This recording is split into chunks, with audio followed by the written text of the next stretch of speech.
Hello there, folks. Hi there! Whoa, that's quite. Tone it down. Yeah, just a bit. Hello, folks. This is another episode of Würfelcast. It's episode 20 already. That's something. That is something. It's 19 more than one. Yeah, you had to deal with us at least 19 times, and now the 20th time as well. But so we're gonna do the usual stuff as well. Nothing really different. Today's topic of the day is different than any other day, but today's topic of the day is top 10 Kickstarter stinkers. And what we're gonna so I think you're gonna find out what they are, but eventually not so pleasant surprises from Kickstarter that we've experienced. Yeah. But without further ado, let's get to our usual segments first, and let's go to recent plays. And I'm gonna do this magic over here. We are on Board Game Geek, and now we're gonna talk about our recent plays. Kyle, do you want to start, or do you want me to start? I will start. I recently played through a legacy game from start to finish. It was 24 sessions. This was, of course, the Spiel des Jahres nominee, My City. How it's in German, My City in German? In German, it's My City. Yeah, but how that's do you translate it? That's the German title as well. Okay, but how do you translate My City to German? Meine Stadt. Yeah. Okay. Meine Stadt. But it's called My City. So anyway, so the game is really simple, like beyond simple. Basically, you flip a card over, and then you've got those Tetris-shaped pieces, and you place that piece following certain restrictions on your board. And then, of course, you see on that picture there's a mountain and there's a forest, but those are going to change as time goes by. The story is talking about the forest getting chopped down, and you build, mines in the mountain. And that's actually the Eternal game side that you see. The side that you play the legacy campaign on is the other side of the board. And, you'll put stickers on it, honestly, there's not a whole lot to the game. It's really just flip a card, everybody places it. It's kind of like that almost Karuba mechanism where everyone's really doing the same thing at the same time. You could theoretically play with as many people as you wanted. And then there's a small change. There's 8 chapters, and each chapter has 3 games in it. And those chapters kind of have a common theme. In terms of legacy, it wasn't like there was a big surprise that was coming, but it was nice to kind of see things develop. And, if you won a game, maybe you got some sort of small disadvantage that made it a little harder the next game. Or if you lost, then you got some sort of advantage that would sort of carry over from play to play. We played it in, I think, 3 days. So we did about 3 chapters a day. 3 of the big chapters a day, and then one day we did 2. And we had a good time. I played with my friend who's not really a super experienced gamer. It was his first legacy game, but he liked it. He had he enjoyed the story enough to keep going to it. And now we're going to start, Pandemic Legacy next, because he seemed to enjoy it, and I'm glad that he had a good time, and I had a good time too. I don't know that I'm going to rush back and play it again. There is the Eternal game side that you can play over and over again. But as a game itself, it's, I think 24 times was probably enough. But but I had a good time. So certainly something if you were a family with some, younger, not young children, but sort of, 8 to 10, 8 to 12, wanted to experience a legacy game, it's a good way to do it. It's certainly very rules light, and the way that the rules are introduced is very easy to learn and pick up. There is not, it's a good experience, but it's certainly not something to rush out and buy unless you're looking for something that's about that weight. Okay. Wait, it seems like I can really hear myself when I'm speaking. You have your... I do not. From your side, okay. It's not weird. For me. Ooh, that's weird. Anyway, okay, let's go on. What's your other play? Another recent play that we've done. I thought we were only doing one, but I've played lots of games. It's been a while, yeah. Another recent play I have is a game called Sovereign Skies. Sovereign Skies, I don't know if we talked about it a while ago. It finally came out. It's in the brightest, shiniest box you've ever seen. And it's a very small game in a very big, it's sort of it's a small box, but it feels like a big version of a small game. Essentially, you've got a rondel, and you're moving your ship around it and taking the action that's on one of the, I think, 6 spaces you go to. And you can take a certain number you can take up to 3 actions, but based upon how many you actually take, you're going to gain or lose energy. And really what you're trying to do is get sort of sets of cards together so you can buy these senator cards, or build bases which you can then activate and get points. And if you control the most bases on a spot, then you're going to gain energy every time somebody else activates it. It's a very simple rondel game, but it's a lot of, I enjoyed it. I did not find it to be too simple to be enjoyable. It's just not, it looks pretty big there, but it's not. First of all, the scaling on that is a little bit blown up. But secondly, it's just a very small game in terms of the actual gameplay as well. But it travels pretty well, and it looks good, and it's a nice, the theme isn't really anything special. But in terms of just a simple game that you can easily set up and get into, Sovereign Skies is a good one. Okay, yeah. We talked about this one, I think, a long time ago when we went through like a Gen Con preview list or something. It was or anticipated games or anything like that. Yeah, I was like, that box looks cool, and that's it. And it's a very shiny box, as you can see there. Yeah, indeed. Okay, so let's go to my recent plays. One of the recent plays was it's a newer game. I don't know how. Yeah, it just came out. It just shipped from Kickstarter, and it didn't end up on the stinkers list. Oh, good. Because I quite like it, and that's Tiny Epic Dinosaurs. Oh. Did you get it? Yeah, I played it through once. Okay. So yeah, I have the deluxe version with the mini expansion, but the expansion is something really small. This is a prototype copy here. I don't know, but you get the idea. Basically, this is a game of. This game reminded me of Happy Pigs, where you are just raising small dinos, and there are herbivores and carnivores, and they have to be in different kind of fences or in different groups. And you're building those fences, and you are also getting some unique dinosaurs, and then you are kind of selling them for contracts and trying to get the most points.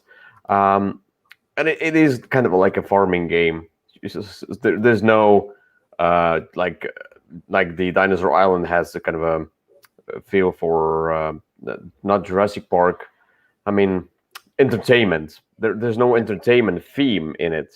Right. That you are placing dinosaurs on an exhibition or anything like that. No, you're just farming. You're just getting those dinosaurs, catching them, and then breeding them, and then trying to sell them for a little bit more points. The cool part, though, this is a worker placement game, and these are all okay. I see here maybe a little bit. So the worker placement game with different spots. You can get new resources. You can get more dinos and things. The cool part are those research cards. I don't know if I can get a picture of that, but basically those like these research cards are those special abilities. They give you those unique dinosaurs, which are cool, give extra points, and they're also basically boosters to your usual actions. And the cool part is that your dinosaurs usually they can, for example, escape or barricades, or the things are not so good. But eventually you can upgrade them. You can make them mobile, so you can arrange them and so on and so on. So you can kind of play safe, trying to get those research cards. But there are only a few spots for that. So it's friendly, it's cool, it's rather strategic, it's cool theme, nice looking. It just,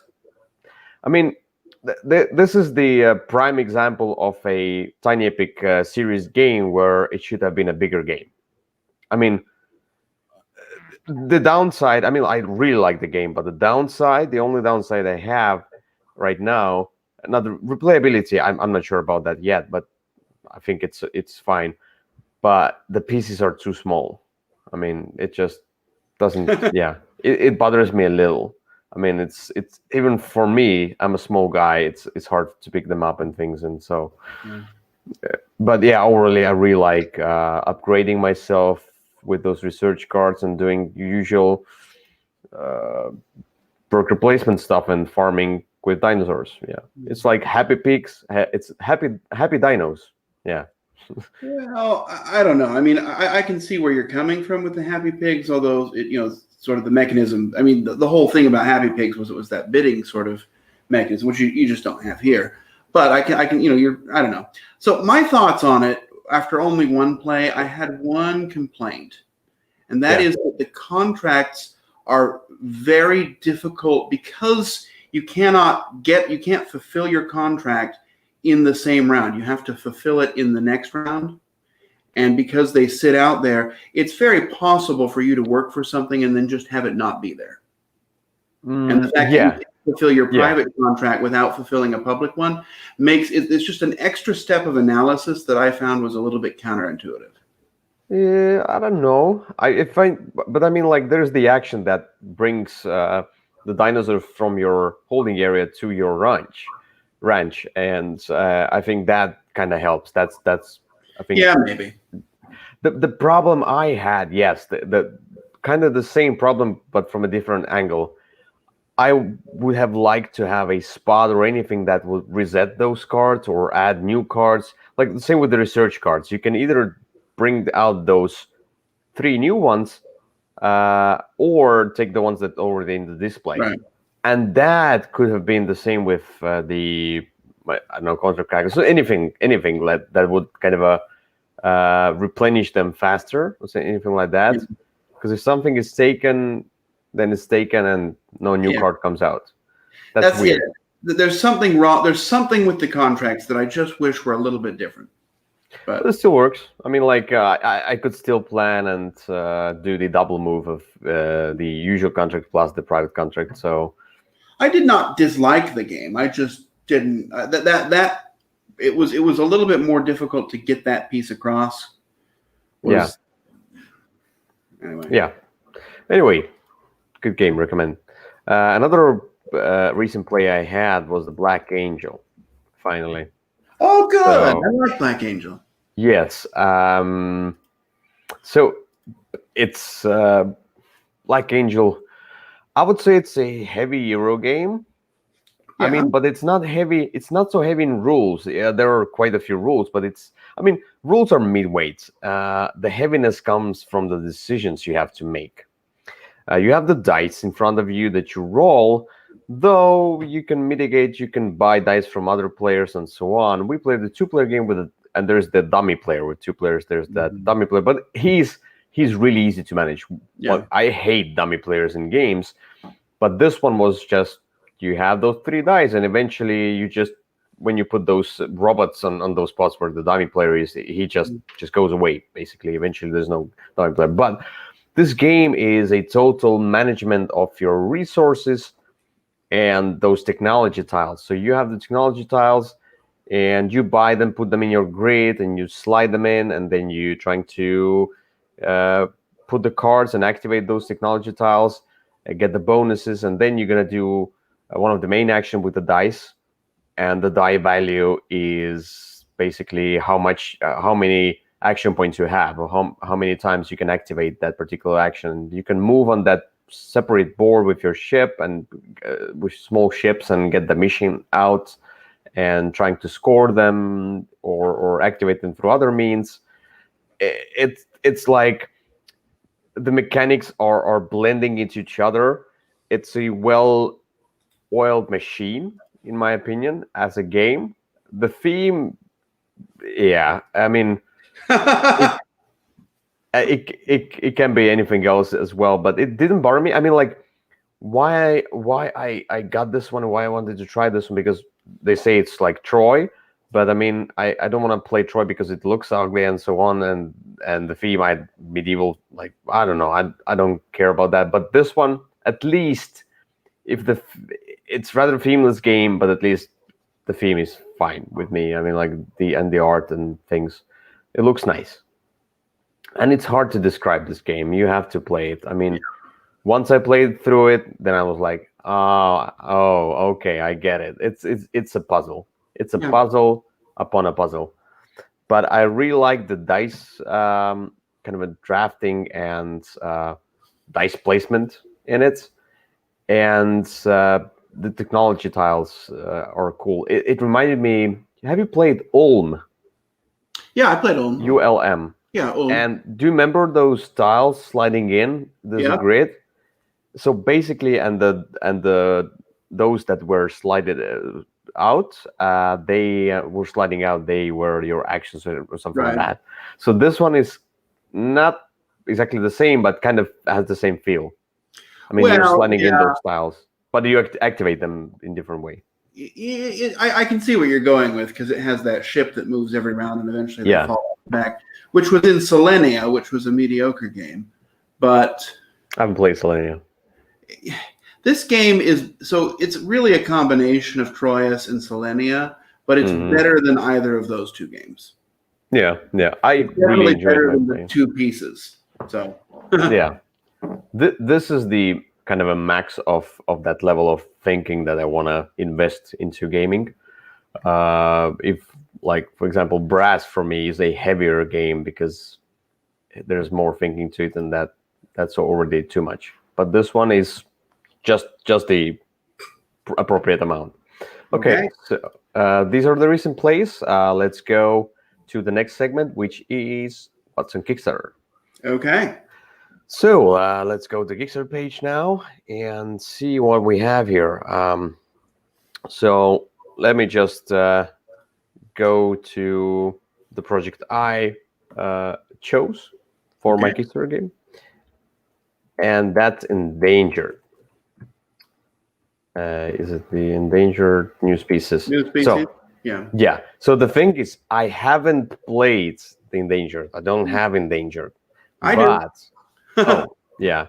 But like, I heard about the game a long time ago, but I don't remember much about this one. But then I looked at the Kickstarter, was like, that's nice. I want to try the base game, and this is the expansion for that. But I mean, it's the theme. It's the theme that's unique. You want to save the endangered animals, and it's a cooperative game. Just sounds cool. Kind of abstractish, kind of puzzly, but that's fine with me because co-op games should be puzzly. So I don't know what about you, but this one just sounds and looks cool. I'm signed up for this one, but so I have Endangered, and I've played Endangered a couple of times. The one, and I have mixed feelings about Endangered. Endangered is a fine cooperative game. It's, good theme. The one thing I wish is that the different animals, because there's 3 scenarios currently. There's the pandas, the tigers, and the otters. I wish they felt more different. They just feel like a very small riff on the very same theme. And so I'm hoping that this new version is going to change a lot more, so that it doesn't really feel like just a slight variant on the same rules. Okay. I got it. But, I mean, I like Endangered. I certainly don't have anything against it. It's an interesting game of sort of dice worker placement cooperatively. It works well. The rules are pretty straightforward. Some of the, bad thing cards can be pretty frustrating, but that's okay. I mean, that's part of the game. And, it's usually a pretty tight, close, win-loss. It's not like it's ever too easy or ever too hard. I just wish that the scenarios were a little bit more varied. Yeah. So there's basically... You might do it. You can get the expansion plus the base game if you don't have it for $100. The only... I mean, like, I do understand the economy going backwards, but the shipping prices... I mean, like, why I haven't backed any Kickstarters really? Oh my goodness! Because the shipping prices. I mean, like, it's not just this one. It's just look at those shipping prices. They are outrageously huge. I mean, like, I don't know what happens here, but it's just too much. I don't want to play. I don't want to pay 1/4 off my pledge for shipping. I mean, the same I got. Like, did you get the Ankh? the Cool Mini or Not game, Yeah. the third city, whatever. This one had a shipping, and I got the $100 pledge. The shipping is $50. 50. Oh my goodness. To me, yes, to Estonia, $50. It's outrageous. I hate that. I hate that. It's just outrageous. I don't understand why it's so high. Well, And I'm thinking about just asking for a refund because I don't want to pay $50 for the shipping. It's so outrageous. Anyway, sorry. What's your pick for the Kickstarter? all right. So my pick this week is one that just started. I don't know much about it, of course, but I found out about it because it was through another Kickstarter. It's, I think, this company's second one. The game is called Dining with Dracula. Okay. And it looks like it's kind of a worker placement type game. And so the theme is kind of barely there, but you're trying to become Dracula's successor or whatever. And as you take actions, and it moves sort of a communal time tracker around. And so, if everything costs time, but the time's a shared resource, and it's not a cooperative game. And then you're trying to do certain things to impress Dracula, whatever. But at the end of the day is when sort of everything stops, and whatever you did is evaluated, and you can, use the tourists to do extra actions or bring them as dinner for Dracula, things like that. It just looks like an interesting little game that. Look, this one is called Tourist Meeples. Oh, well, they are meeples. Okay, up above their meeples, but down below their meeples. Yeah. And, I don't know a whole lot about it yet, but it looks like it's going. I mean, I enjoyed the video. It has a nice, weird looking Dracula talking to you. And I usually like games with sort of that everything costs an amount of time. And I like the thought that it would be communal because, you can waste it, I guess, if you're ready for the evaluation, or you can try and use it more efficiently to get more out of your turns. I don't know. It looks interesting. And, it's called Dining with Dracula. Dining with Dracula. Okay. Yeah, that's okay. Yeah. I looked at this one. I'm still waiting for the first game, which is called Zestrea, I think, which is about Romanian weddings. Skip. Anyway, let's go then back to this one, and let's go back to this screen, and let's go to another topic, which is Guess That Game. It's a game about guessing that game that we're gonna tell each other through hints. So I think, do you want to start? I'm ready. All right, my first game is a historical game. It's a historical game. It's Twilight Struggle. It is not Twilight Struggle. It is, however, a card-driven game. It's a card-driven historical. Undaunted. No, Normandy. I did that one last time. You could do it again. That's true. I guess I can. It is also a war game. A card game. A war game. I mean, is it like Babel? No. This is an unusual game in that you play the main game, and then when it's time to score, you stop what you're doing and play a little mini trick-taking game before scoring. Oh. I think I don't know that game.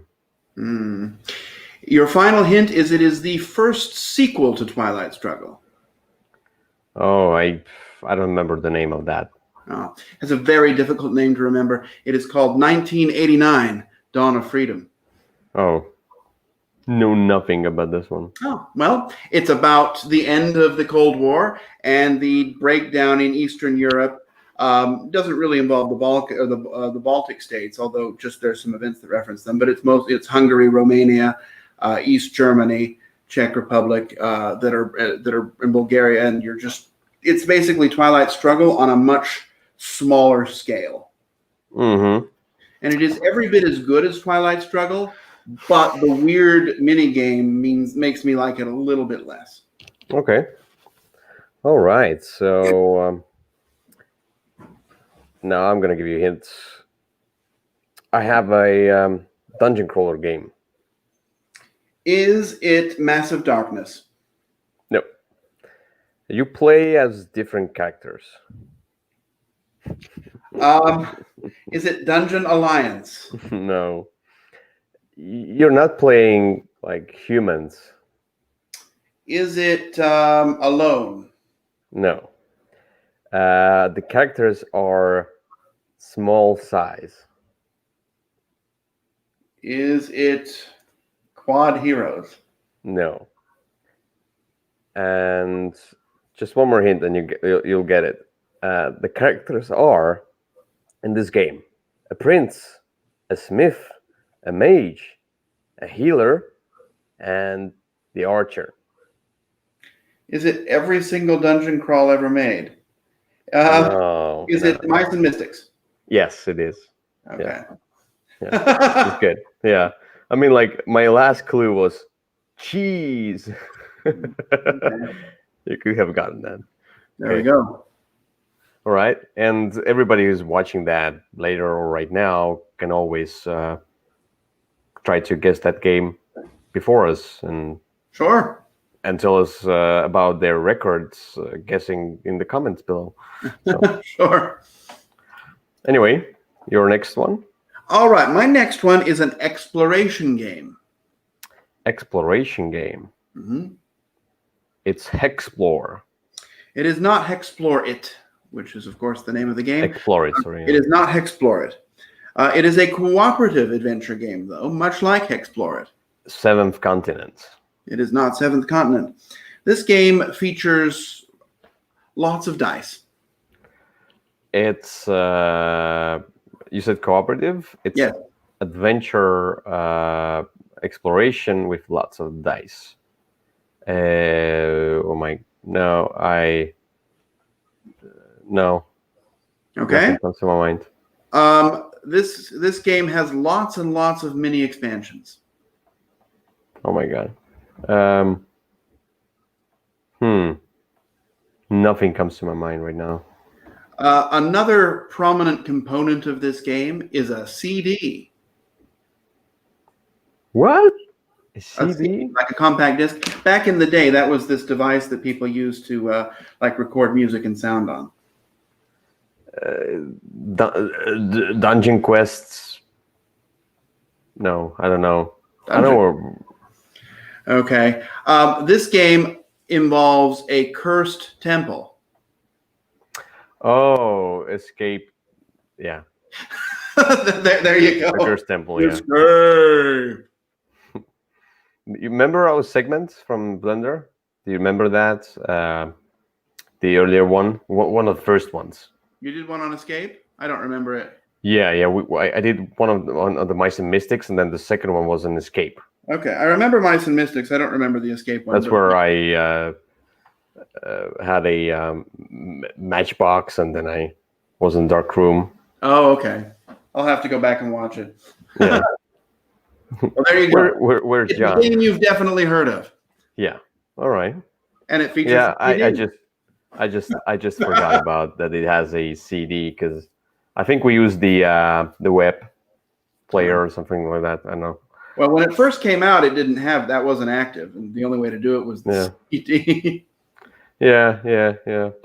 But on the other hand, I think we didn't have any place to put the CD in. I mean, like, that was a problem. I have a crappy old CD player that I bought for that and a couple other games because for a while games. I mean, this was after the heyday of CDs, but games were really still coming out with them.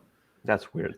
Anyway, my second one is a worker placement game. Is it Tiny Epic Dinosaurs? No. Okay. It has different workers. Is it Age of Empires 3? No. This game has... No, you're going to get it right now. This game has scientists. Is it Manhattan Project? Indeed it is. All right. Yeah. All right, so we are... Or that. Because now we're going to go under and over. Whoop, whoop. Yeah, what that means is not it's not like we're gonna play a game of going under and then over. But I mean, yeah, Is this Sesame Street that all? was weird. That was weird. Yes. Anyway, yeah. So we're gonna talk about an underrated game and overrated game. Of course, it's explicitly our own opinion, and you shouldn't hate us for our picks.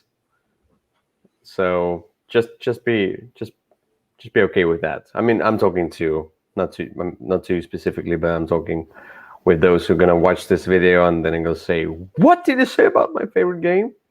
Well, You know, today's episode is going to be a lot of talking bad about some things, but I'm on the other hand, I think the games we chose for our top 10 will not be so controversial, in my opinion. We'll see. Yeah, not my number one game. You'll agree. Okay. Anyway, let's go to underrated game first. Do I want to start? I don't know. Maybe I should. okay. I will start. So my pick for underrated game is the one that has zombies and has dice, and I kind of understand why not everyone liked it, but I think it's still too low on the list. It hits the road. Oh, okay. That's fair. Yeah, I think this game has a lot to offer. The only problem, I'm going to say it right away, is that this game needs an expansion. I mean, like this game is not so highly replayable. It's fairly replayable, but I mean, if you want to play it again and again, this game should have an expansion, but it will not because it wasn't so successful and it was made by Space Cowboys. But in this game, you have a group of survivors. You're going through those different cards, but first you're gonna bid on those cards, and then you're gonna choose. Like you're gonna bid on who's gonna choose the path first, and who's gonna choose the path second, and you're trying to choose the best path for yourself. And at first, the first cards, the first paths are easy. You are trying to collect more resources and trying to spend less on the auctions. And then eventually the cards get harder, and then they don't give you resources, and they give you a lot of zombies. You have to attack. Sometimes you have to risk. It's luck based, of course. You're rolling dice, and sometimes it's like you have only one dude left, and then you're rolling those dice and trying to hit the zombies. And if you are so lucky, it feels so satisfying. And I mean, when we played this one with few people who are not gamers, they were they had extreme fun, because even like if I was out of the game, we were rooting for that other player to go through those zombies. I don't know why. It's a competitive game, but I mean, it makes you, if you're eliminated, it makes you kind of a root for other players. Sure. Just for the sake, because it's an apocalypse and zombies are bad, So looks great as well. Zombies aren't bad, they're misunderstood. Yeah. That's my underrated game. Okay. And my overrated game is the one that I think you might not agree with, but I'm going to explain why it's my overrated game. And that's Eldritch Horror. Okay. So let me just okay. So Eldritch Horror, it's a highly regarded game, but there are a few problems. First of all, when they made Eldritch Horror, I was thinking about a game that would be different from Arkham Horror, different enough, something new, something fresh.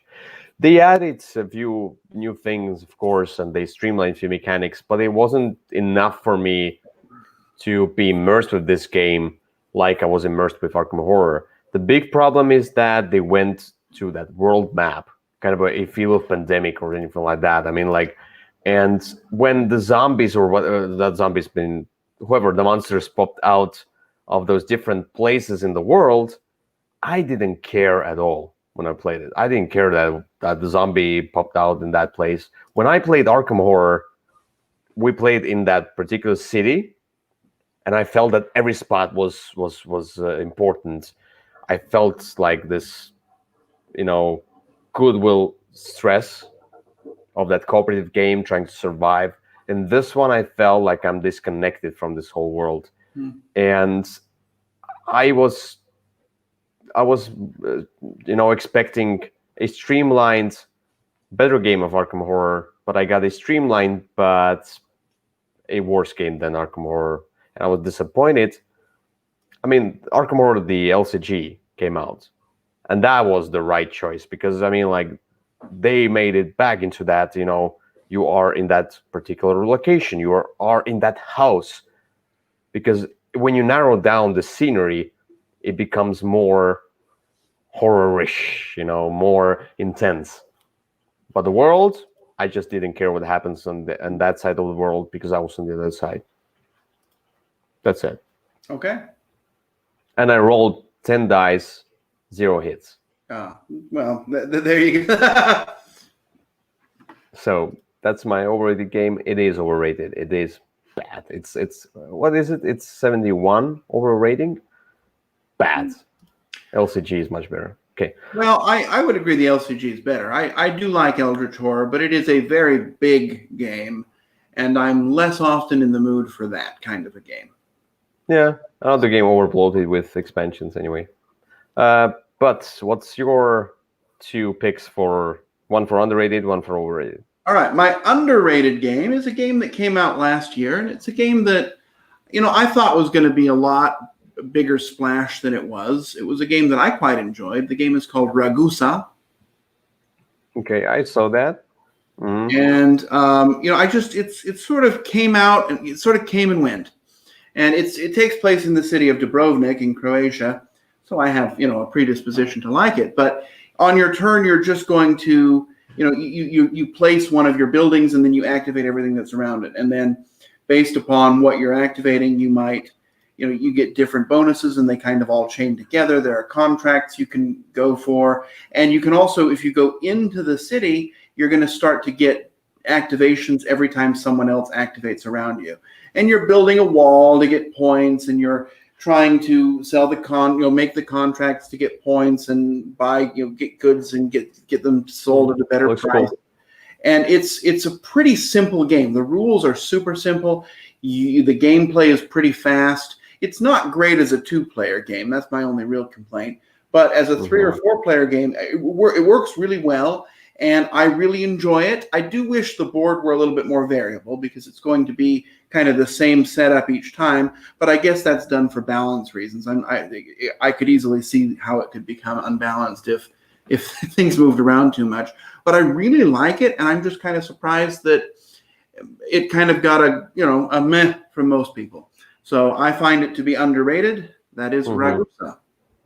Yeah, that's something I think I wanted to try at some point. I mean, the board and everything. I mean, this game looks boring.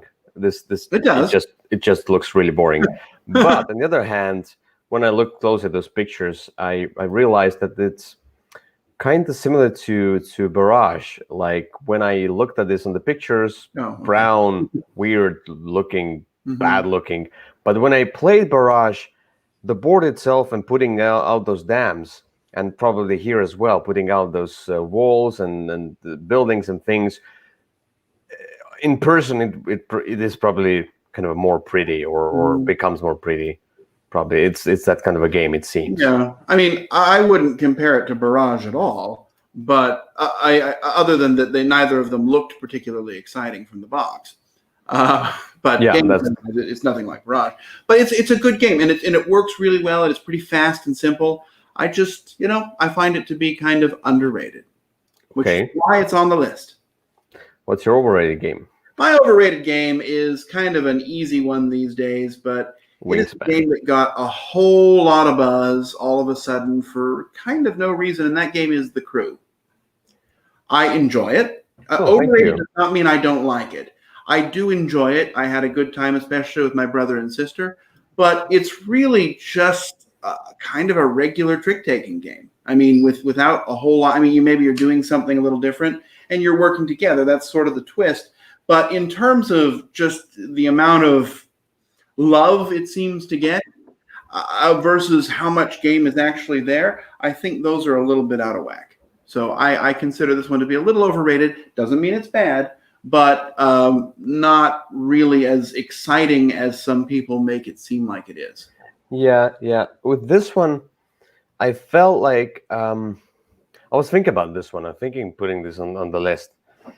The problem is I'm not sure because it's just a simple trick taking game. But on the other hand, I don't like it that much myself. But on the other hand, I feel like this small twist just makes it perfect for many people, and I'm not sure if it is overrated or not. I cannot really come up with a particular answer. Though, on the other hand, I feel like this is similar game to, I mean, in a way, to the Mind. And let me just explain. The thing is that with the Mind, not that the gameplay is similar. I mean, the feel that I got from both of those. When I played through the Mind, and we won as well, it was finished.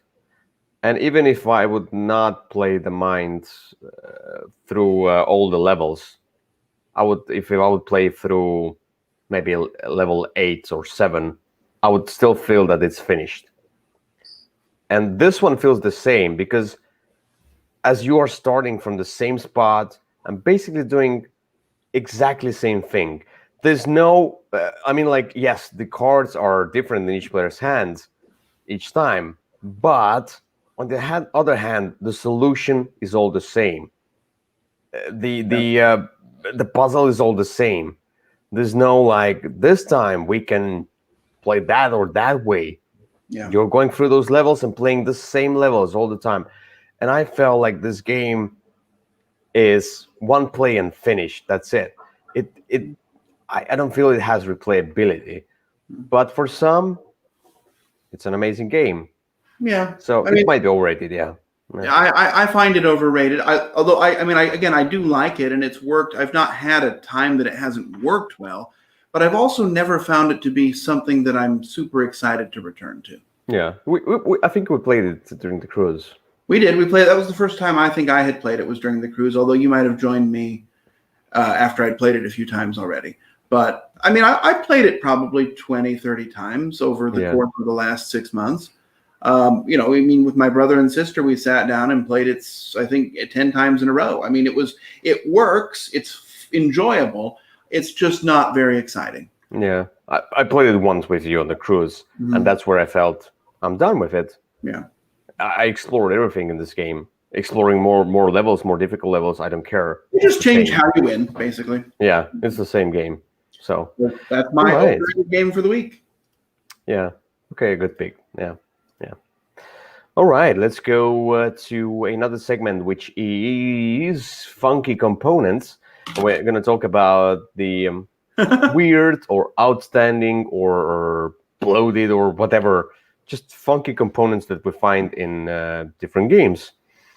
And you want to start? I will start. I'm going to talk about a game. This is a kid's game. It's a big kids game, not game for big kids, but the box is big. And the footprint of the game is big. It is from Haba. It is called, I guess, the English title is The Black Pirate. And in The Black Pirate, sort of the whole shtick of the game is that you have, those little, we always called them booger suckers. It's this little like ball that you would use like to clean a baby's nose. You have one, and you take it, and you've got that boat there. And you're going to roll the dice, and they'll tell you how many times you're supposed to take this ball and squeeze it and blow that boat. Exactly, just like that picture. And you're trying to blow the boat around the board. It's a weird component. It's an interesting choice. It's, whether you like the game or not will depend on how much you enjoy that. But it is fun. It's certainly not, it's challenging physically. It's not, the game itself is relatively straightforward. You're just trying to get the most money and sort of going around the board, squeezing that little booger sucker.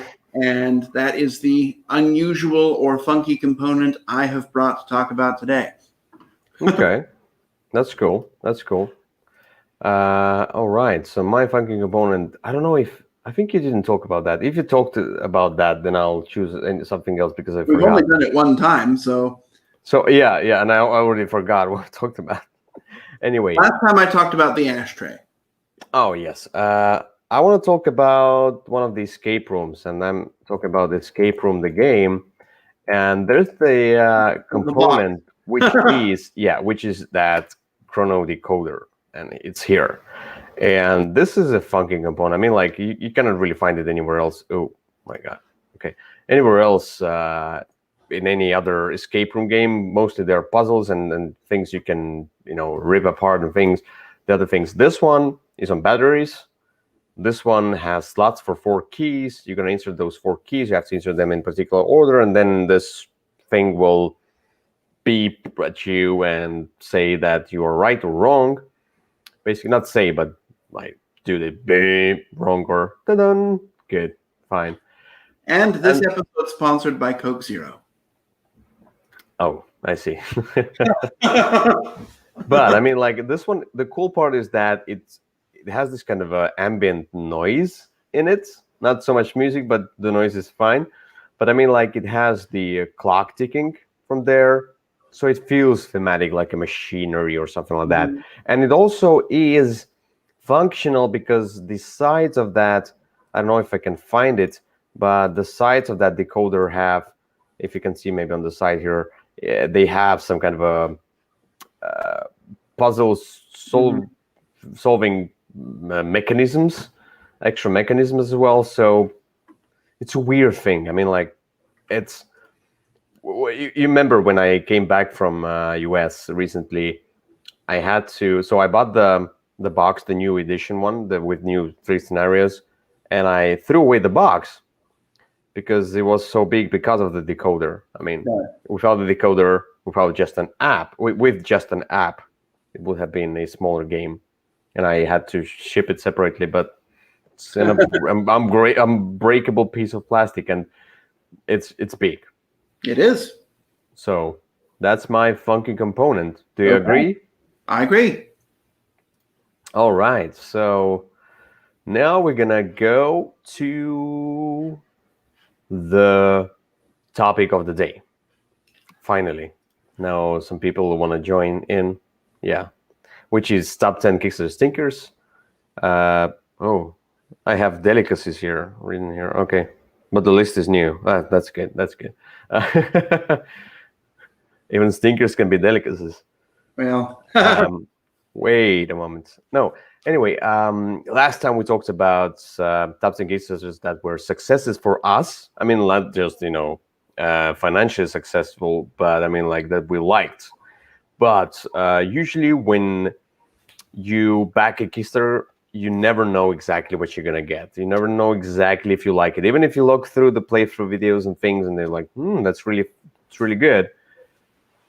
You might still not like it. You never know exactly. Plus, at some point I backed Kickstarters looking at beautiful components and things, and never really investing my time into researching this game through and through different videos and things. So, it sounds cool. That's a good company, and just back it. But we're gonna talk about Kickstarter games that we didn't like. We are. So, and I went the way. I didn't go the way of picking the games that were on Kickstarter, but I didn't back. So I picked only the games that I backed, just to concentrate on bad choices that I had. So yeah, I did the same. These are all games that I ended up backing. I did consider some games that I had not backed but eventually played.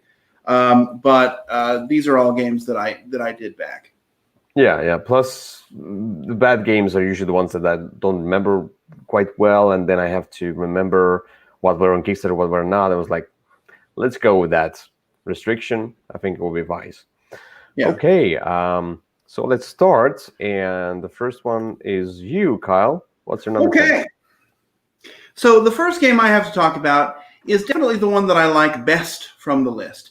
and this is from a company that I like, and I back almost everything they do on Kickstarter or buy otherwise. But this Queen Games? Hmm? Queen Games? No, jeez. No, the company is Greater Than Games, and the game is Galactic Strike Force.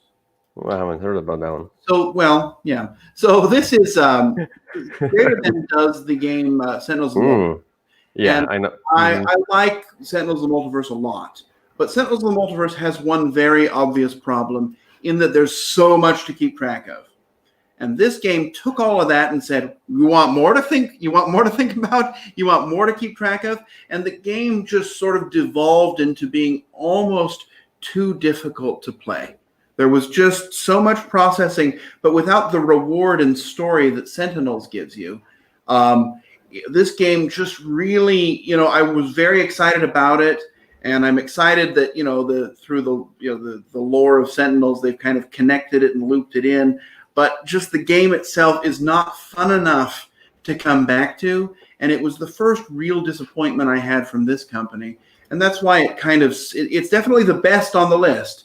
And of all the games on here, it's the one that I would probably still play. But yeah.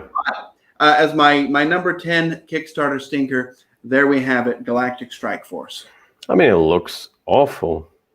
Yeah, well, it doesn't look. It's back from the earlier days of Kickstarter, though, before things really picked up. And so I'm willing to give it a pass on that. But just the gameplay itself wasn't there. And the amount of crap you had to keep track of just made it too much work. I mean, it seems like they didn't have enough, or they didn't collect enough money to pay the artists, so they tried to make the pictures as small as possible. Again, early Kickstarter. Bad. Okay. All right. Let's go to my number 10. My number 10 is a game that I enjoyed. It was an enjoyable game, but on the other hand, I was kind of disappointed in this game, and it went away from my collection. And I'm talking about The Great Dinosaur Rush. Okay. I mean, I don't have. There are only a few games that I back that I despise, kinda, but this one.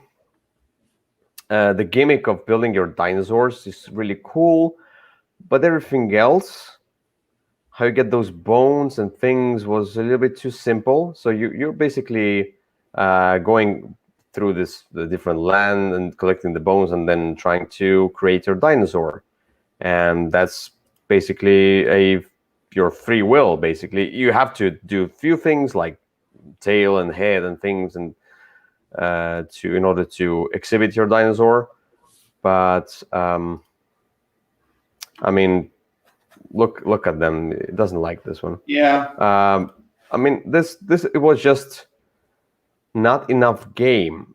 It was just a cool gimmick, and I was kind of disappointed with it. I don't know what to tell about this game. I haven't played it, so I don't know. You should try it. It's cool as a gimmick, but you should try it.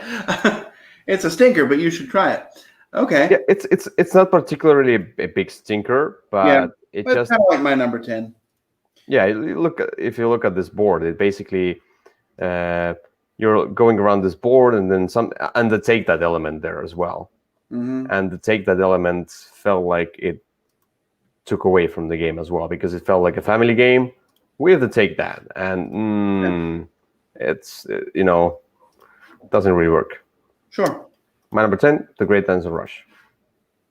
Number 9, Kyle. My number 9 is an interesting game. The game is called Gunship First Strike, and the thing I remember most about this game is it came with a letter, and in the letter it said, "I'm sorry this game is bad, but please don't post negative reviews about it." I mean, it literally came with that letter. The game itself is just a mess. I mean, the rules are it was impossible to follow them. You were supposed to be building a ship. Oh my God. And then fighting each other with it. But it just did not work.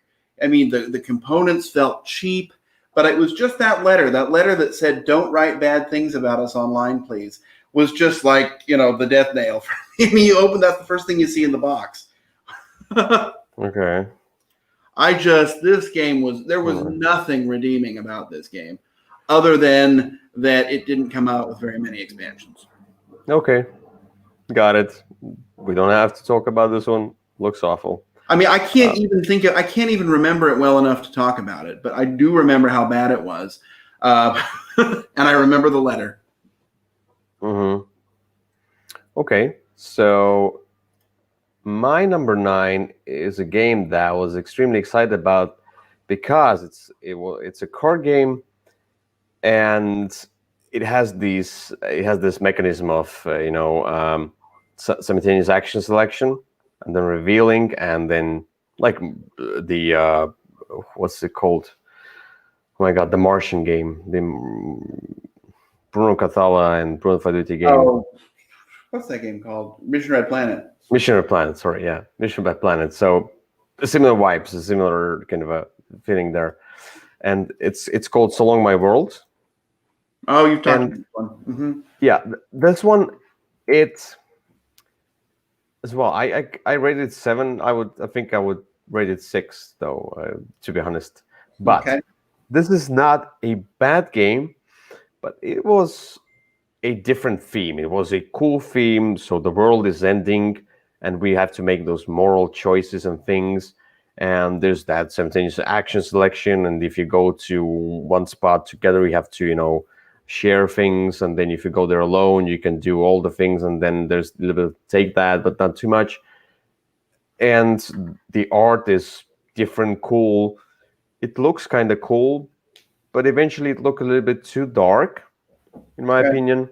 Too much black and white in there. Sorry, it's just, I wanted to have a little bit more color. And I don't understand why, but on the other hand, maybe just a little bit more color, because the spots in the center are colorful, and then all the cards are black and white, inconsistent. Okay, but those different cards and spots weren't that interesting, and the overall feel was that I'm just playing cards for the sake of playing cards, just getting few points. Theme just went out of the window. I mean, I weighted it because of the actions, mechanics, and the theme, a cool theme, but this one was just boring and no theme, in my opinion. Except the flavor text in the cards. Ooh, that's amazing. I could say the Valley of the Kings is the extremely thematic Egyptian themed game, That's true. The same, because it has descriptions of those different tools, No, it's themeless, sadly. Okay. So, my number 9, So Long. So long, my world. All right. Number 8.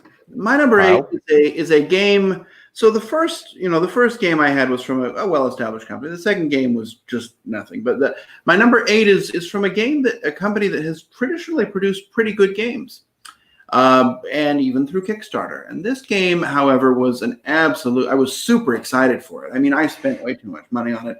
I got all the miniatures and the models, and I was super excited. And then it showed up, and it was a total dud. The game is Thief, France 1429. From Academy Games. There are people who really like this game. I mean, does the Shut Up and Sit Down like this game? I don't know. I just know that I don't. The game, first of all, looks ugly. And the rules were super complicated.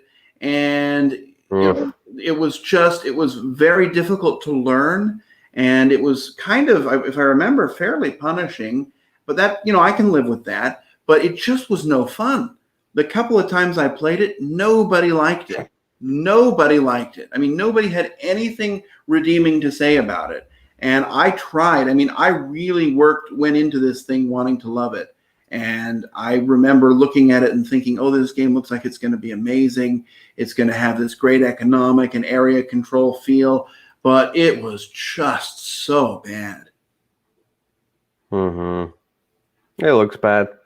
But I heard about but I like many of Academy Games' products. I just did not like this one as much as I tried to.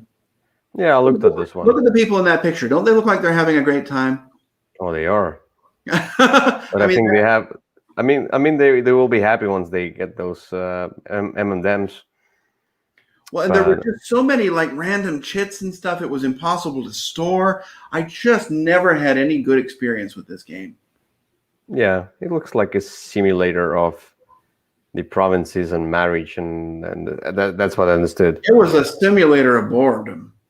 Okay, true. It simulated that very well. All right, so your number 8's Thief. My number 8 is, I think it's, oh, by the way, my number 8 is the first game I backed. And at that point, I enjoyed the game, but I think that I enjoyed the game for the theme and because it was my first Kickstarter. I didn't want to disappoint myself, you know. I didn't want to realize that it's not so good of a game. That's Progress, Evolution of Technology. That's where I managed to see what is NSK Games, and they do make cool games, but undeveloped. But the ideas, the mechanics are so cool, and they kind of work, but not 100%. And this one is building up your technology tree. That's what I like in Civilization, the video game. I really like to go through different technologies and discover them. And this one was like, this is the thing that you like the most about Civilization, you know, building up the technology tree. And it was. But it had the problem of luck and runaway leader. I mean, if somebody got better cards, they're gone. They're far away gone. Nothing you can do. Nothing. And it's a solitaire game. Yeah. Multiplayer solitaire. Because you could just, you know, just sit there and play your own cards. And if somebody gets to draw more cards than you, then bless them. I mean, nothing that... it's so undeveloped game, sadly. Yeah, I played it once and I was not impressed, but I did not get it through Kickstarter. So, yeah, but it was my first game, and you see, I rated it 7 because I kind of liked it at that point. I cannot say it's a bad game, but yeah, it's just undeveloped. Okay. But a cool idea. If they would bring it back, add a few more things, I think it would be a great filler, midweight, maybe like mid to lightweight game. Okay. So your number 7, Kyle. All right, my number 7 is a big game, and it comes from a Kickstarter giant of Cool Mini or Not. This game was just the biggest thing, and it was made a big deal that this game was all for adults and very grown up. Had a kind of a famous trailer on the Kickstarter page. The game is Hate, and I hate it. It is just not a fun game. I got it. I have it's in an enormous box, and you know, it's supposed to be these clans kind of warring it out, and they're supposed to be unique and each have their own way of doing things, but really it just is a bunch of moving around and just very random, and there's no story, there's no flow to the game. What you're doing just doesn't really bring anything out. You are, you know, slowly improving. So the way that you play it is you set it up and you play like a series of 6 or 7 games. And in between the games, you customize your characters, not during the game. And so by the time you get your clan to be unique in any way, you've already invested several hours in the game. And you're supposed to like set it up and have like 2 people play and then everybody else watch. And then, you know, another 2, and then, you know, you play another game with yourself and a different neighbor. And it is just an absolute dud. This game is not fun at all. Despite how, I mean, it looks good. And it's from a company with, you know, a good track record. And the rules aren't super complicated, but they're not super exciting either. There's just nothing about this game that makes you say, aha. You know how like when you're playing like Rising Sun, you're thinking, aha, there's something here. This game is dead. It is like deadpan. It's just, I really dislike this game. And I was so excited to get it, which makes it even a little bit worse. Okay. No, I've played it. Don't care. I think I shouldn't care. No. Okay. I don't think we care about any of the games on this list. They're stinkers. Yeah, true. But all right, let's go to my number 7. And my number 7 is another game from NSK Games, and I've been bitten not once and not even twice. You're gonna see. But this one, and this is another one that, like as I told you, I mean the first half of my list are the games that I kind of enjoyed, but I felt were underwhelming at some point. And this one is Simurg. I thought this would end up on your list. We did a review of Simurg as well. So the problem I have with this one, it looks cool. And it sounded kind of cool with the dragons and wings and acrylic and worker placement. But the whole, I mean, the art on those dragons and the tiles was underwhelming. And the resources are huge for that grid that you have on your player boards. The resources could have been smaller. I don't know why they were so big. Like I felt like I spent money just for the sake of having bigger resources, And the whole game is just converting one thing into another. And you put those dragons out, and you think like cool dragons. Oh, you're putting those dragons out so they can go through this path and give you more opportunities to convert one thing into another. Mm-hmm. Oh, that's so cool, and it felt so abstract and just converting for the sake of converting at some point. And sure. The abilities of those dragons and getting those tiles was not exciting at all. I wanted to like this game so bad, and I just was like, it's not a bad game. If you like resource conversion, it might be a good game for you, but it just didn't score for me. Okay. That's Simurg, number 7. Yeah, I've never played it. I mean, I saw your video of it, but it didn't really excite me, and so I never tried it. You can skip it, yeah. I probably will. All right, so your number 6. All right, my number 6 was kind of a lesson for me in Kickstarter, and it was the first time. It wasn't the first disappointing game I had, but it was the first time that I backed something just because a company I liked did it, and because it was from a designer that I enjoyed. And the game, however, is probably this designer's least liked game, and the game is called Aquasphere. Oh, thank God. You like Aquasphere? I mean, like that would be if I would choose the games that I like, not that I didn't only back, but all the games from the pool of games, that would have been my number 1.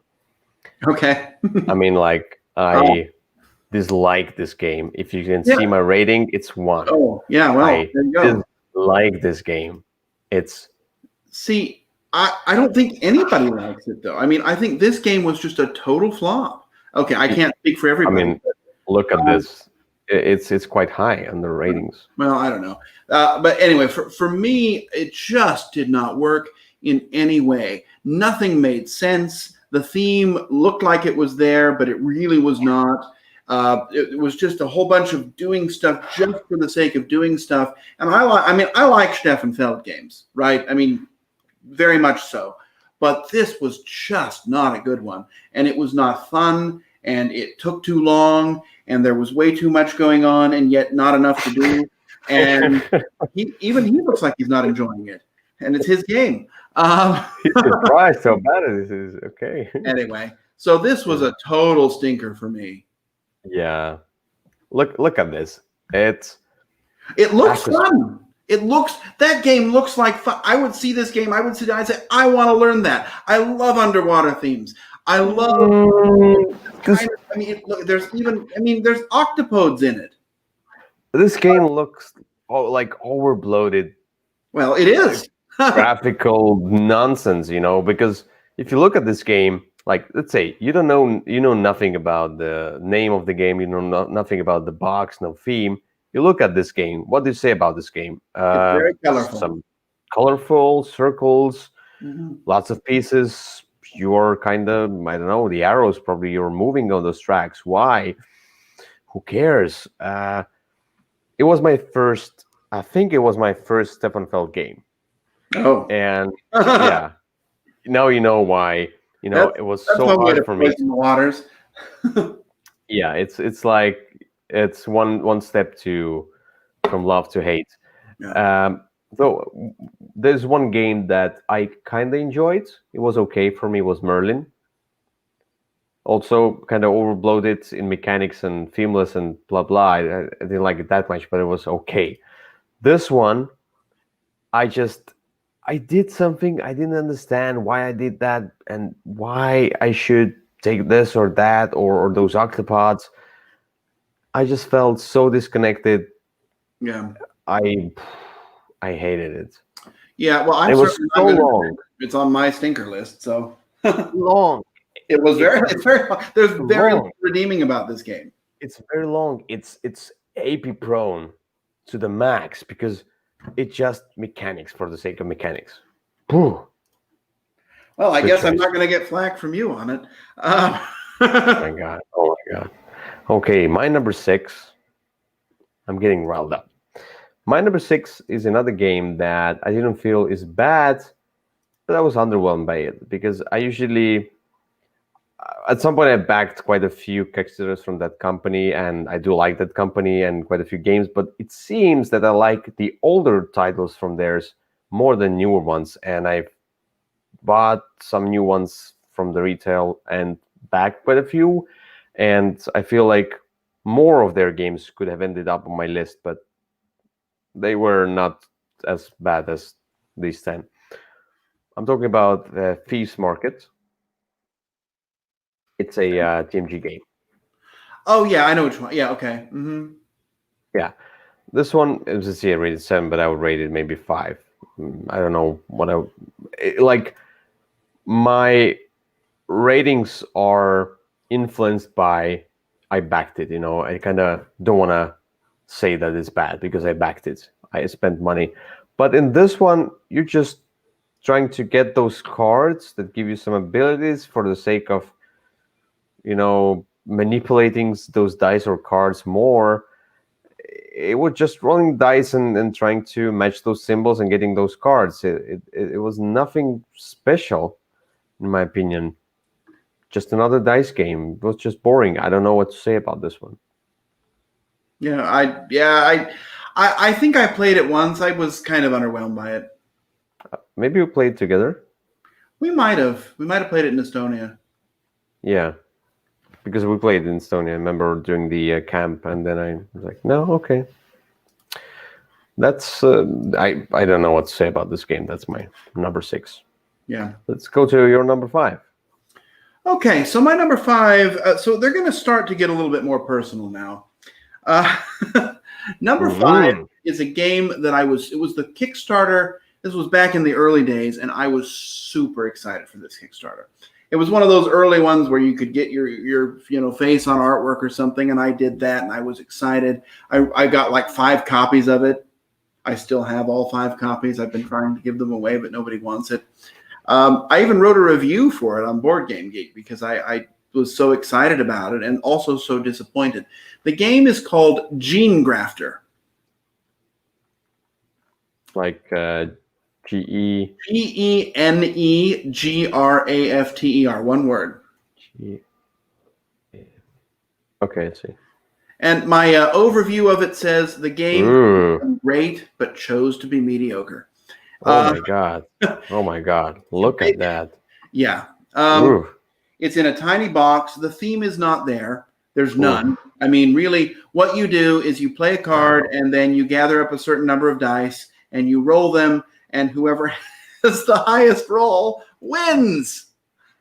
Why did you back this game? It looks because awful. it was supposed to be about like gene splicing and creating combos and special abilities, and it was like early days of Kickstarter, and I was naive, and I thought I had to get everything, and it is so bad. I mean, the game is just a bunch of random dice rolls and card draws. And whoever gets the better cards or rolls higher is going to win. Hooray! By the way, look. These are sample prototype game cards. Sample prototype, and then look at these. Yeah, that's what you actually get. The artwork's actually kind of fun. I don't I mind. mean, Well, that's yeah, but I mean, look at these. This sample prototype versus those. yeah. Well, I actually like the final one better. What he's doing here? Is Well, he's probably charging or something. He has some special ability he's using. It's weird charging. I don't know. I actually like the artwork. That's actually the only thing I do like about it is the artwork. Oh my god, it's so But bad. it was such a disappointment. I mean, like major disappointment. Mm-hmm. Because there's just no game there.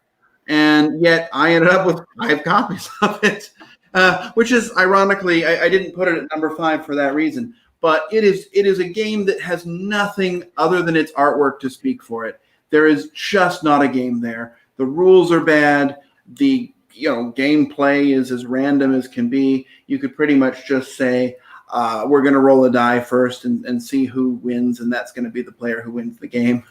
There's choices. It takes 20 to 30 minutes, but even that is unbearable. This artwork looks like it's it gives me the similar feel. I mean, like it's different artwork. It gives me the similar feel than the other. Like, what's that? Cool Me or Not game, which is hated because of the artwork with the discs and the fantasy game, Ethnos. Oh yes, okay, got it. Yeah, it has similar vibe to it. A bad one, of course, stinky one. So my review of it, I'm just reading from it because I remember I wrote the review. It says, "This game ruined Kickstarter for me." It's obviously not true because I've since come back. It was fraught with delays. The game seems like an example of a product that could have used a little bit more development before being printed. It's the hallmark of Kickstarter games, and everyone will have this experience at some point in their life. Okay. All right. Let's go to my number 5. My number 5, and now this is controversial because this is the game that I never got to play eventually. But for few reasons, and there's are those games that, I mean, like we're talking about top 10 Kickstarter games, and I didn't tell you that I should play them or not. I mean, like, but I mean, I played most of them, or I tried. There are 2 games that I tried to play, but things just happen. This one is from the designer is Carl Chudik, and I was like, that's good. I like his multi-use cards. It might be good. But the bird told me to do it. When as you can see the rating, when I got this game from the when I got this game, I read through the rules, which were terrible. And when I read through the rules, I realized that this game stinks. I don't want to even invest my time into it. I realized that it's so bad. And the other thing is that the production value was so low. It was like a toilet paper. It was. I think it was. I think it was just well cut toilet paper with art on it. I mean, it was like the same quality as toilet paper. I'm sorry, but it's just how it is. And wow, I didn't even play it because it was one of those rare cases when I read the rules and realize, it's bad. It's really bad. I don't even want to touch it. So okay, that's the bird. The bird told me to do it. Number 5. Okay. Let's go to your number 4. All right, number 4. Again, so this one was actually a famous Kickstarter just because it was one of the ones that kind of failed and then got picked up by another company. But ultimately, when it finally did, the game ended up being horrible.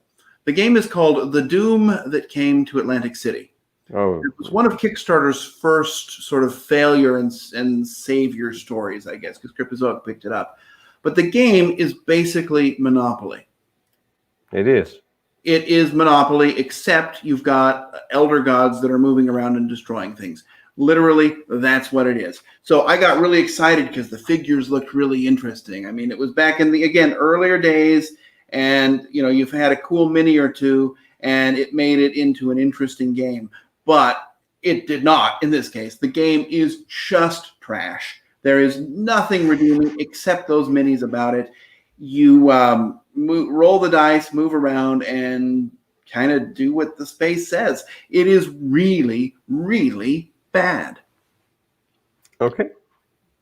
So there you go. It's a stinker. Concur. All right. So my number 4. Yeah. Now we're getting into stuff that I really didn't like. I mean, like, yeah, the top 5. This is another game that I didn't play. I think I tried to play it, or I started going through it solo to try to understand the rules, because I just couldn't. And I'm talking about Martians, Story of Civilization. Oh, yes. The thing is that I was very excited about this one because it's Mars, Martian themed game. It's Mars. It's cool. It should be cool. It's great, and it has different modes. And in this rule book, and it had really cool pieces. These are kind of painted, but I had unpainted, but they're still really cool. You are excavating Mars and doing different things and trying to survive. It looks kind of heavy, but kind of semi co-op, and then you can play, I think, the full co-op and things. And I've even tried to learn and lure some people in to play co-op, but we ended up not playing that. Just it is a rough rule book. All of the company's rule books are rough. Yeah, that was the disappointment, because I think I couldn't get through it. I just eventually, I think we started even playing that, and then we realized that we just don't understand what we're doing here, and that just, I don't know if I played it even fully. I made it through a game or two, but it is a rough game, and it is not worth the effort. Yeah, I don't know what to say about that one. Oh, I played it once. Okay, I even played it once. Okay. Yeah. Now I remember I played it once, but I don't remember the game. I didn't understand anything about the game, so it's not that memorable, even if you had gotten through more than one game. Anyway. Oh, now I remember. Yeah, it was bad. Okay. Oh, the memory comes back. Oh, it stinks. Okay. Anyway, number 4, Martians, the Story of Civilization. Terrible rulebook. Abysmal rulebook. Thank you. Your number 3, Kyle. All right. My number 3 is a game that I played exactly one time. And I had to apologize to the friends who played it with me afterward. It was so bad. The game looked fantastic. It's from a company that has produced a game that I really like. And I soon realized that they've produced one game that I really like, and everything else they produce is pretty bad. The game is called Dysenstein. And what you're doing is you're taking these dice that represent body parts, and you're rolling them and creating a monster. How do you spell it? How do you spell it? Dicen. Oh, I see. Okay. Got it. And I mean, the dice look pretty cool, and you're making a monster, and it has different stats on it, and then you're moving the monsters around and supposedly fighting them. And that all sounds great. And there were a bunch of different monsters. But what the problem, I mean, first of all, there's a component issue in that you can't read those dice. They're way too small. But really, all you're doing is running around and rolling dice and seeing who gets the higher. I mean, it's just, there's no game there. You're moving around, and sort of you'll run into somebody, and then you'll have a fight, and then somebody has to go back to start, and then somebody else moves around. And the game just goes on, and it won't come to an end. And the whole rolling dice and making the monsters, that was kind of cool, but it wasn't a game. And then when you put it into the rule set, it just didn't work. And the people I played with were so nice and weren't complaining, but I still, I mean, like when I say, I kind of, I nearly burnt a bridge there, because when I say I got a new game from Kickstarter, do you want to play it? They immediately remember Dysenstein. You remember Andy? He was on the cruise ship with us last year. Yeah. He was one of the people who played that with me. Okay. And I mean, nobody, the group, nobody, the three of us who played it did not enjoy it. Nothing redeeming about it. It was so bad, and I still have to apologize for inflicting it on people. Yeah, true. That's fine. All right, so my number 3 is a game that I think could have been my number 4 now, because I Been on the number 4 spot. I mean, the thing is that now, as I started remembering those bad memories of Martians, it should have been even higher on my list. I just put it on number 4 because I didn't remember the gameplay at all, and now it came back to me. But my number 3 is one of the Tiny Epic games, and I was disappointed in it. Western? It's Tiny Epic Western, yes. I think it's the least favorite game. It is the weakest of the series. Weakest of the series, yeah, because it is a worker placement game with the dueling system, and you're using the poker cards in order to duel, so you can use the spot or not. And I don't even remember the game that well because it was so boring. Yeah, it's not good.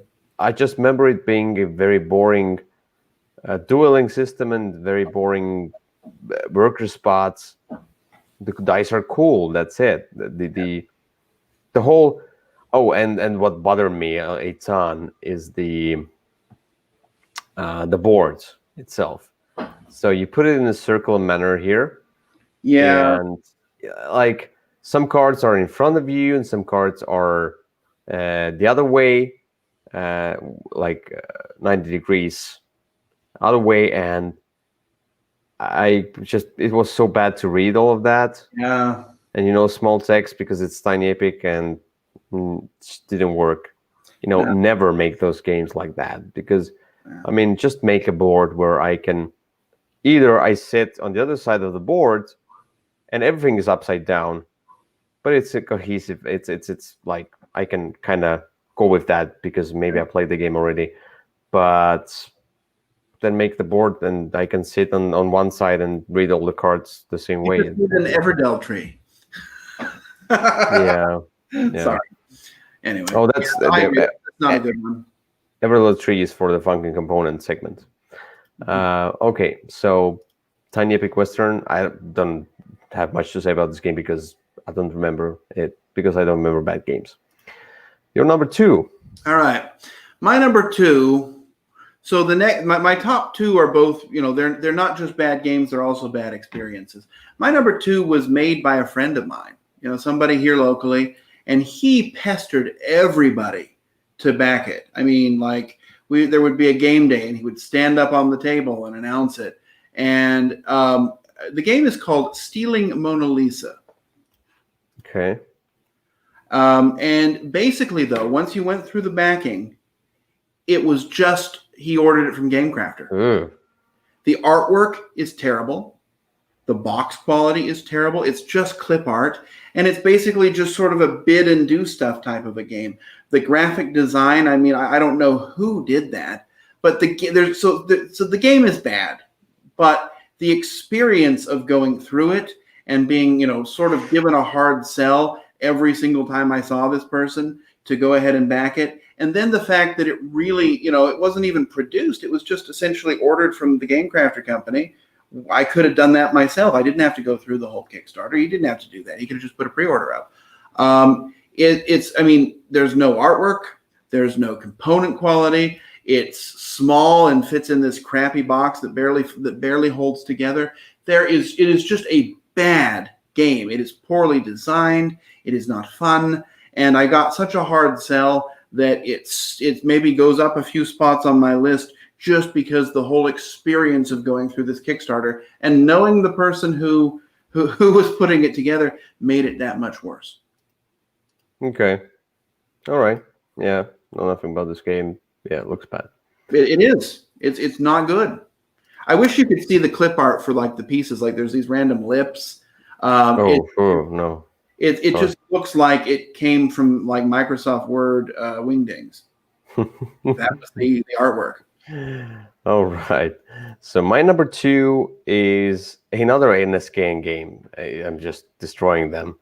But I mean, when they had few nice games, and when they merged with Board and Dice, I think it was the best decision because I think then their games started to be developed more and better. So this is In the Name of Odin. Oh. Was that on Kickstarter? I didn't even remember that. Yeah, I backed it and I got it. And so I know Sam liked this game. Sam from Dice Tower, Sam Healy. Of course, it has the word Odin in it. Yeah, so Vikings. So now look at this game. So this is a Viking themed game. Has a ton of those miniatures to your Vikings. These are basically those circles on the cards. So what do you see here? You can pay 2 blue circles, 1 black, and 1 red in order to obtain the cards. Cool. That's it. Those miniatures are not troops or anything like that. They don't feel like anything like that. It's so abstract. They could have been discs for the sake of just, having resources and not overbloat this game, make it more expensive, and put a ton of plastic in the game for nothing. Mm-hmm. I'm looking at those troops, and all they are just those circles on the cards. Few special abilities on those, like you're building those houses as well. But this game was just, I don't remember this exactly how it's played, but this game was so boring. I even have I think that I have the first impression on this game or review, I don't remember, but it was just so extremely boring. Kind of the same, like Simurg. Just you are looking at those different icons and converting stuff into other stuff, and for the sake of doing that and getting few points. I was so disappointed. I was looking at the Viking game. This is not a Viking game. This is a boring game. It looks boring. Just don't play that, and don't listen to Sam Healy, because I mean, like, this game this game is far from anything Viking. Well, he and I have different taste anyway, but no, that game does not look like very much fun.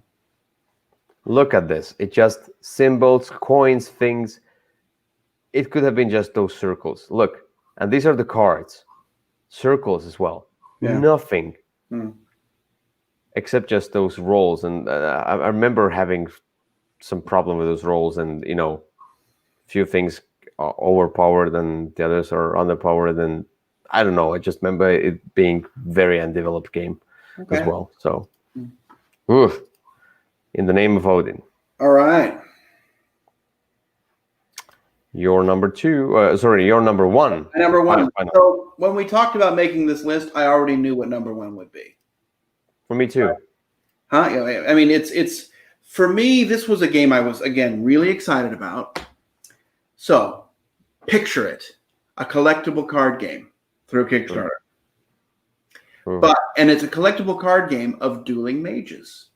Except, instead of just playing the game, you have to learn a fake made-up language in order to play the game, because you have to read the cards and make specific hand gestures. And the game is called Serpent's Tongue. Yeah, I think I played the demo in Essen. It came out. Yeah. It was a Kickstarter. It was a very early Kickstarter, way back in the early days. And so, I mean, it sounded like a cool idea, but it didn't. Yeah. I mean, you can't say it's enough to sit down and say, here are some rules, but now also learn this fake made-up language that you'll never use for any purpose, and also take these cards and build a deck out of them, and the artwork on them is not good to begin with, and the game itself just doesn't work. It just does not work as a game. It is not fun. I mean, even if you went through the process, and I tried to go through the process, the game itself, after you went through all of that effort, was just not fun. It was just like essentially, I mean, one of those standard, almost a Magic the Gathering type clone where you're just doing the dueling and stuff. But it just was not good.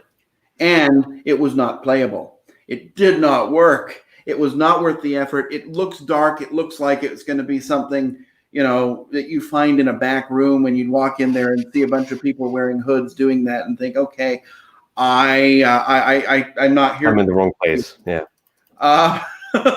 And then making it a collectible card game. I mean, what a great idea.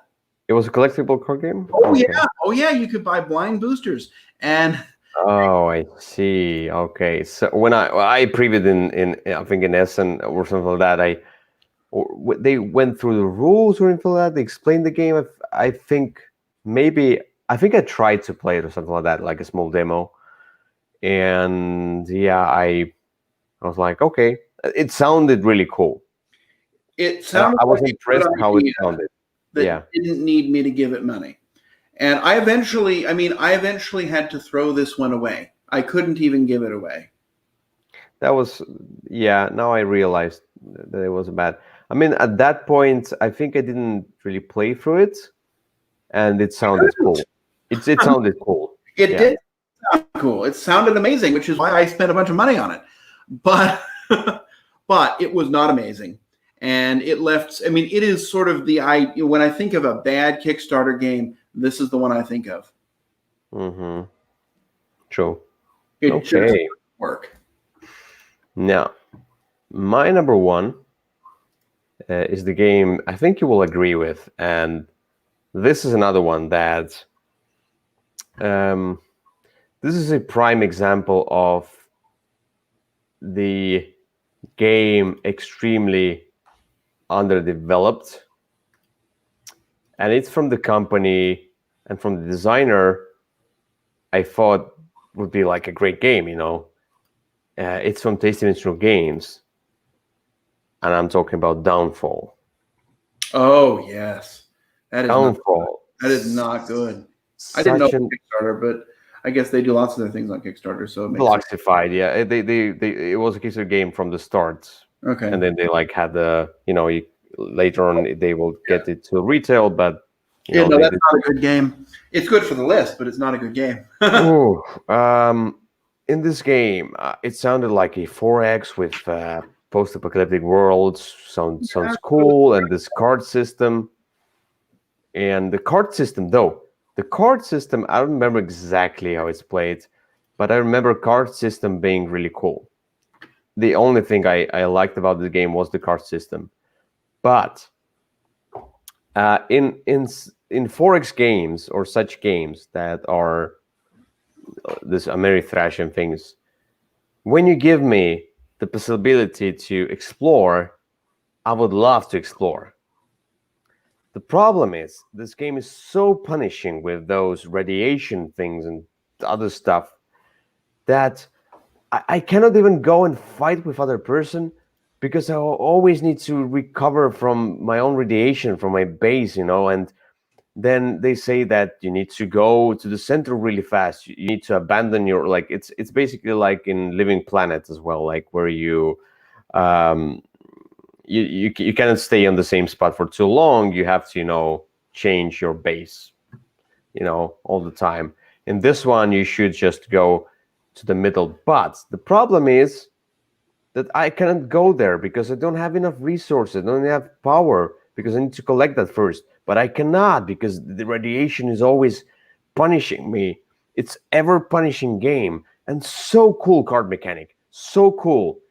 Just take this card mechanic and make another game with that. A separate game. That will be cool. I love the card mechanic.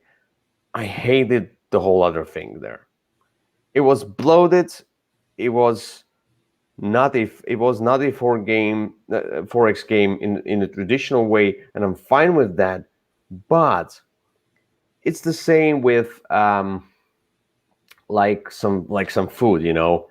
So let's say you want to do Italian risotto, and and you're like, I'm gonna do a unique Italian risotto. I'm gonna do that out of the orange peels, instead of risotto.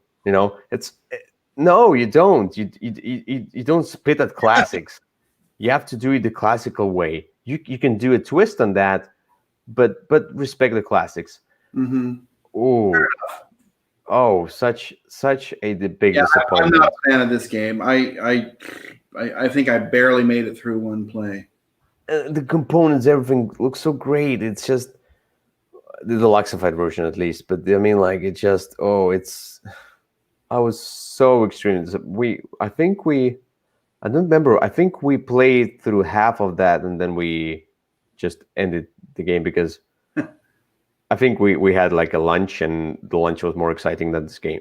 So, yeah, I'm not a fan of that game. I didn't realize it was a Kickstarter. I did not back it myself, so it couldn't have been on my list. But it is not a good game, so I certainly understand what you're saying. And one more thing, I tried to feel risotto. I tried to sell this game on Estonian market, like through to other board gamers.